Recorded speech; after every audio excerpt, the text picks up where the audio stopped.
The private investigator leaned over the small screen, watching impassively as the lovers lay naked on the hotel bed, recording the scene for a client. He sighed as he watched the impending end of the marriage. All these years later, I can't understand why a woman who has everything wants to ruin her own life like this. She's just a stupid broad, for God's sake. He leaned back in his chair and typed a message on his phone. Just one word. Slut. Hit send. And it was done. He stared at the screen, waiting for the next action he knew was coming. He was instructed to keep recording until he was signaled to stop. He knew the woman's husband was about to enter the room. It wasn't the best decision, but he was assured that there would be no violence unless the rascal pounced. In that case, the husband would defend himself. It was a risk, and he knew it, but he was keeping a record, and there was a copy for him, too, if he needed it for any reason. Quickly, less than a minute later, there was a knock on the door of the room with the lovers prostrate naked on the bed. Room service. The man sighed, but got up from the bed and wrapped himself in a robe and threw a blanket over his reclining lover. The detective watched him approach the door. Showtime, he thought to himself. The man opened the door. The detective heard a muffled conversation. He knew what it was about. The client had outlined to him the expected development, but he was concerned about his husband's reaction when he came face to face with the man who had made him a cuckold. The detective hoped his colleague would be a restraining influence, but he was still nervous. The woman suddenly sat up on the bed, wrapped in the blanket. You could tell by her body language that something was wrong. She was sneaking around the bed away from the door. Her lover came into view, slowly heeled toward the bed, and when his feet touched the edge of the bed, he leaned back and stretched out next to his mistress, who by now began to cringe in desperation and repeat over and over again, "No, no, no, this can't be. No, please, no." It was then that he saw the gun in his husband's hands. Shit! He was too far away to stop what was happening now. He was helpless. Don't do it, damn it, man! Just don't do it, damn it! He thought of his coworker. Where the hell was he? The action in the hotel room had frozen. The conversation was muffled, but the woman was now openly crying. Her lover sat with his hands raised in surrender as the client stood before them. He listened in. Okay, bitch. First of all, we're done, finito, kaput. Do you understand me? No, it's not what it looks like. Shut up if you don't want another hole in your head. She cringed, recoiling from him. She'd never seen him like this before. Then again, how many times before had her husband caught her in bed with another guy?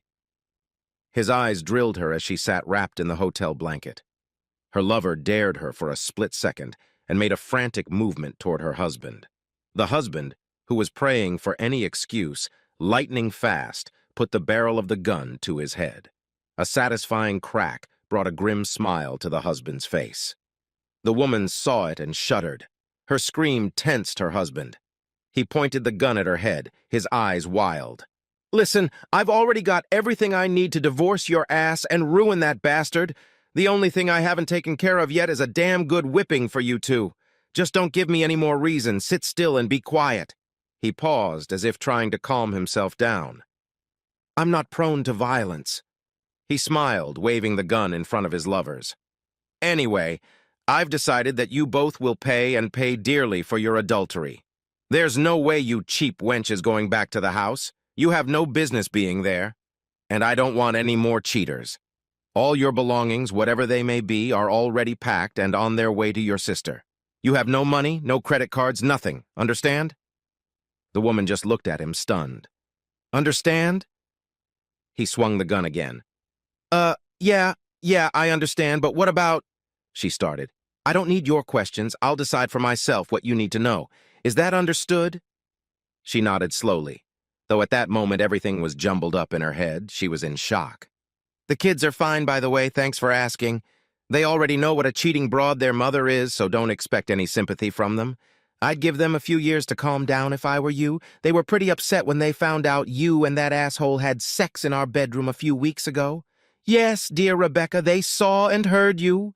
What I cannot and will not forgive is your utter disrespect for our marriage and our children. She awed. A sob escaped her throat. She brought her hand up to her mouth. She had no idea what the children knew. The realization made her think feverishly, remembering how her lover had snuck into her house and they had ended up in bed for almost an entire day.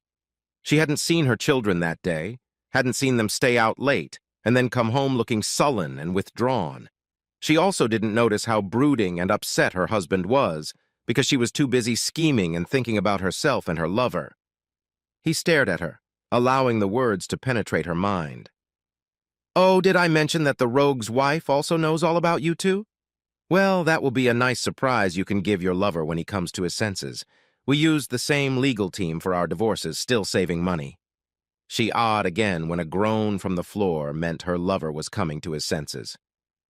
"There you go. Why don't you help him? After all, you're in shit together. Maybe you can work something out." He laughed. The man watching the screen breathed a sigh of relief. Even from here, it was obvious that the anger was under control. That is, unless the bastard opened his mouth and said something stupid. On the screen, the husband looked at the camera and smiled. That was the signal. "Back to the script. Thanks a hell of a lot for that," thought the detective. The text message was sent again. He leaned back in his chair and sighed in relief as he looked at the screen. There was a knock on the door of the room, and a man walked in. He was wearing a long coat and fedora. In his hand, he held 2 large envelopes. He approached the woman first. "Are you Rebecca Polson?" She nodded sadly before muttering, "Yes, I am." "Thank you, ma'am, you have been served." He turned to her lover, who had managed to sit on the edge of the bed and was now rubbing his head. "Jonathan? I beg your pardon, sir, are you Jonathan Green?" He nodded. "Yes, damn right I am. You've been handed a message, Mr. Rascal." The messenger turned and disappeared in seconds. Steve Polson looked Jonathan Green in the eyes, and Jonathan Green felt hatred. He flinched, trying to look away from those gray eyes. They reminded him of a wolf. "By the time you realize this, I'll have your life in a big way. You'll get what you deserve from your wife, but I'll get what I deserve soon enough, buddy. Your wife doesn't want you home. She's taken her kids to her parents, and as you know, her daddy has the resources to really screw up your life. So, buddy, there's no need for me to do time for you, pair of crooked scoundrels. I'll leave you now. I wish you a good life, and I'm sure you'll have plenty to talk about, so I'll leave you lovebirds alone." With these words, he turned and left the room. The lovers sat on the bed, staring at the envelopes, wondering what the hell had just happened. The man watching the screen let out a huge sigh of relief, but continued to watch. Jonathan Green pulled out his cell phone and called his wife. That didn't go over too well. Rebecca Polson, sitting in a near catatonic state, could hear the woman's sarcastic voice. Jonathan threw his phone across the room as he began to realize that the consequences had already begun. He yelled at Rebecca Polson, who began yelling back at him. The screen showed them taking out their anger on each other for the collapse of their lives. "That bitch hung up on me! You've been warned, asshole!" The detective stood up and refreshed his scotch on the rocks while the scene continued to play out on the screen. Jesus, what a fucking day! Another happy couple going on the road. He drained his glass in a volley. Watching scenes like this one had been a major part of his business for the past few years, and his reputation for preying on cheating spouses was well known. He was the best, but he himself couldn't get used to celebrating the dissolution of someone else's marriage.